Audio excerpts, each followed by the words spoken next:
ایک مرتبہ آقا علیہ الصلاۃ والسلام مدینہ کے ایک بازار سے گزر رہے تھے۔ آپ نے صبا نامی شخص کے پاس ایک گھوڑا دیکھا جو بڑا خوبصورت تھا۔ میرے آقا صلی اللہ علیہ وسلم کو وہ گھوڑا پسند آ گیا۔ حضور نے صبا سے کہا کہ صبا، اس گھوڑے کو بیچتے ہو؟ صبا نے کہا ہاں، اگر مجھے قیمت اس کی مل جاتی ہے مناسب تو میں اسے ضرور بیچ دوں گا۔ تو میرے آقا علیہ الصلاۃ والسلام نے کہا کہ تم ابھی یہیں ٹھہرو، میں اس کی قیمت لے کے آتا ہوں۔ کچھ دیر وہ شخص وہیں ٹھہرا رہا۔ اتنے میں میرے آقا علیہ الصلاۃ والسلام اپنے گھر تشریف لائے۔ تھوڑی دیر کے بعد بازار میں دوسرا شخص اس کے پاس آ گیا۔ اس نے کہا کہ یہاں کس کا انتظار کر رہے ہو؟ تو صبا نے کہا کہ مسلمانوں کے نبی اس گھوڑے کی قیمت لینے گئے ہیں، میں نے یہ گھوڑا انہیں بیچ دیا ہے۔ تو اس انسان نے کہا کہ اگر میں اس کی قیمت زیادہ دوں تو کیا یہ گھوڑا مجھے مل سکتا ہے؟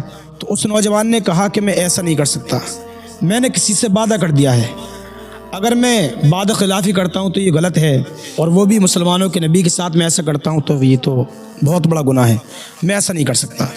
میں نے جتنے پیسوں میں یہ بیچا ہے یہ میری بات پکی ہے اور میں اپنی زبان سے مکر نہیں سکتا۔ اس نے کہا کہ بھئی تمہیں پیسے زیادہ مل سکتے ہیں۔ اب یہ انسان پیسوں کے لالچ میں آ گیا۔ اس نے کہا کہ اگر مسلمانوں کے نبی نے مجھ سے سوال کر لیا تو پھر میں کیا جواب دوں گا؟ تو اس نے کہا کہ تم یہ کہہ دینا بھئی تمہارا کوئی گواہ ہے کہ جس کے سامنے میں نے یہ گھوڑا تمہیں بیچا ہے؟ تو کہا کہ گواہ تو کوئی نہیں۔ کہا کہ پھر کیا بات ہے، پھر کوئی پریشانی ہے؟ کہا کہ یہ گھوڑا مجھے بیچ دو۔ اب یہ بات ان دونوں میں پکی ہو گئی۔ اتنے میرے آقا علیہ الصلاۃ والسلام قیمت لے کر بازار میں آئے۔ میرے آقا علیہ الصلاۃ والسلام نے کہا لاؤ یہ گھوڑا مجھے دے دو اور یہ اس کی قیمت پکڑو۔ تو صبا نے کہا کہ کون سا گھوڑا اور کیا اس کی قیمت؟ کہا کہ میں نے یہ گھوڑا تمہیں کب بیچ دیا؟ حضور نے فرمایا ابھی تو تم سے میری بات ہوئی تھی، تھوڑا وقت لگا، میں اس کے پیسے لینے گیا تھا اور تم کہتے ہو کہ مطلب یہ گھوڑا میں نے نہیں بیچا ہے۔ کہا کہ جھوٹ مت بولو۔ اس نے کہا کہ مجھے یہ بتاؤ، جب دو لوگوں کے درمیان ایسی پریشانی آ جائے، جب کسی بات کا لینا دینا طے ہو جائے اور دو لوگ ایسی بات میں پھنس جائیں تو پھر مجھے یہ بتاؤ تمہاری شریعت کیا کہتی ہے؟ تو میرے حضور نے فرمایا میری شریعت یہ کہتی ہے کہ جو انسان یہ کہتا ہے کہ میں نے یہ مال خریدا ہے اسے گواہ کی ضرورت ہوتی ہے، اور جو انسان یہ کہتا ہے کہ میں نے یہ مال بیچا نہیں تو پھر اسے قسم کھانی ہوتی ہے۔ تو صبا نے کہا کہ حضور تم اپنا کوئی گواہ لے کر آؤ، یہ میں نے گھوڑا تمہارے لیے نہیں بیچا ہے، کسی اپنے گواہ کو لے کر آؤ تب میں یہ گھوڑا تمہارے سپرد کروں گا۔ اب لوگ بازار میں اکٹھے ہونے لگے، اور صبا بھی جانتا تھا کہ یہ مسلمانوں کے نبی ہیں، سچے ہیں، امانت دار ہیں، ان کی بات میں کوئی جھوٹ نہیں ہوتی، کوئی ملاوٹ نہیں ہوتی، اور وہ یہ بھی جانتا تھا کہ اگر یہاں پر گواہی دلوائی جائے تو سب لوگ مسلمانوں کے نبی کی طرف بولیں گے، کیونکہ یہی سچے ہیں، یہی امانت دار ہیں، یہی اللہ تبارک و تعالیٰ کے آخری نبی ہیں۔ اس نے کہا کہ بھئی اپنا کوئی گواہ لاؤ۔ اب سب لوگ دیکھ رہے تھے اس بات کے لیے، مجمع کھچاکھچ بھرا ہوا تھا۔ اتنی دیر میں میرے آقا علیہ الصلوۃ والسلام کے ایک صحابی آئے جن کا نام خزیر بن ثابت انصاری رضی اللہ تعالیٰ عنہ تھا۔ آپ آئے اور آپ نے کہا صبا سے کہ صبا، یہ اونٹ، اس کی گواہی میں دیتا ہوں کہ یہ اونٹ حضور نے تجھ سے خریدا ہے۔ صبا نے کہا ٹھیک ہے، اگر آپ اس کی گواہی دیتے ہیں تو یہ مال تمہارا ہوا، آپ اس مال کو لے جائیں۔ اب سب لوگ وہاں سے ہٹنے لگے، بازار خالی ہونے لگا۔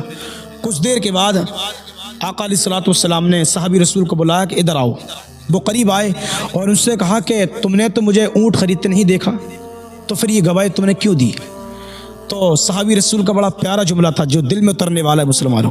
صحابی رسول نے کہا کہ یا رسول اللہ مجھے یہ بتائیے، ہم نے اللہ کو تو دیکھا نہیں تھا، ہم نے اللہ کو تو رب کو تو دیکھا نہیں تھا، صرف آپ نے کہا کہ اللہ تبارک و تعالیٰ ہے، آپ کی بات کو حقیقت مان لیا۔ کہا کہ جب ہم نے بن دیکھے تمہارے کہنے پر اللہ تبارک و تعالیٰ کو اپنا رب تسلیم کر لیا تو پھر یہ گھوڑا کیا ہے؟ تو پھر یہ گھوڑا کیا چیز ہے؟ جب آپ نے کہا کہ آپ نے یہ گھوڑا خریدا ہے تو پھر یہ بات سچ ہے، اس میں کوئی دو رائے نہیں ہو سکتی، اس میں کوئی ملاوٹ نہیں ہو سکتی۔ جب آپ نے کہہ دیا کہ اللہ تبارک و تعالیٰ ایک ہے تو ہم نے آپ کے کہنے پر اللہ تبارک و تعالیٰ کو اپنے رب مان لیا، تو پھر حضور یہ گھوڑا کوئی چیز نہیں ہے۔ ایسے اگر 1000 گھوڑے ہوں تو ہم بن دیکھے ان کی گواہی دینا شروع کر دیں گے۔ یہ میرے آقا علیہ الصلوۃ والسلام کے صحابی ہیں۔ پھر حضور نے تمام بازار والوں قریب بلایا، جو لوگ جا رہے تھے انہیں کہا کہ سب لوگ قریب آ جاؤ، اور کہا کہ جب کسی عدالت تو وہاں پر میری شریعت 2 گواہوں کی گواہی مانگتی ہے۔